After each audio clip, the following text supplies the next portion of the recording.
Un matin, en s'envolant de sa ruche, Mieli remarqua quelque chose d'étrange. Son champ de marguerite préféré, celui où elle aimait tant récolter le nectar au doux parfum, semblait moins rempli que d'habitude. Il y avait des tiges vertes, mais beaucoup moins de jolies fleurs blanches. « Tiens, c'est bizarre », bourdonna Mieli un peu inquiète. Où sont passées toutes les marguerites? Elle retrouva Zigzag près d'un parterre de belles lavandes violettes. Zigzag semblait perplexe, grattant la terre avec une de ses pattes. « Salut Zigzag, tu as vu? Il y a moins de marguerites aujourd'hui, » dit Mieli, le ton un peu soucieux. Zigzag leva la tête. « Tu as raison Mieli. Et je crois que c'est pareil pour les coquelicots près du chemin. Il y en avait plein la semaine dernière, et maintenant ?» Il fit un geste vague, avec une patte. « Presque plus rien ?» Les deux amis regardèrent autour d'eux.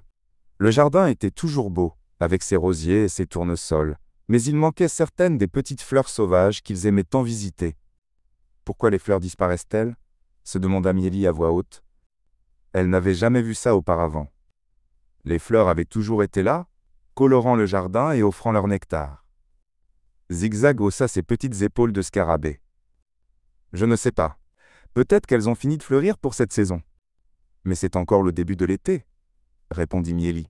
« D'habitude, les marguerites restent longtemps. » Intrigués et un peu inquiets, Mieli et Zigzag décidèrent de mener leur propre petite enquête. Ils volèrent au-dessus du jardin, observant attentivement les endroits où les fleurs semblaient avoir disparu. Ils remarquèrent que la terre à certains endroits était un peu différente, plus dure ou recouverte de quelque chose d'étrange.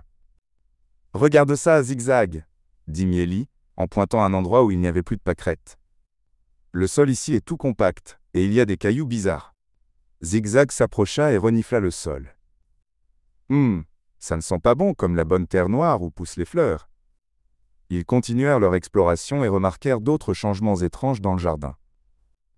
Une partie de l'herbe semblait brûler, et dans un coin, ils virent des bidons vides avec des étiquettes qu'ils ne comprenaient pas. « Qu'est-ce que c'est que ça ?» demanda Mieli en se posant sur un bidon.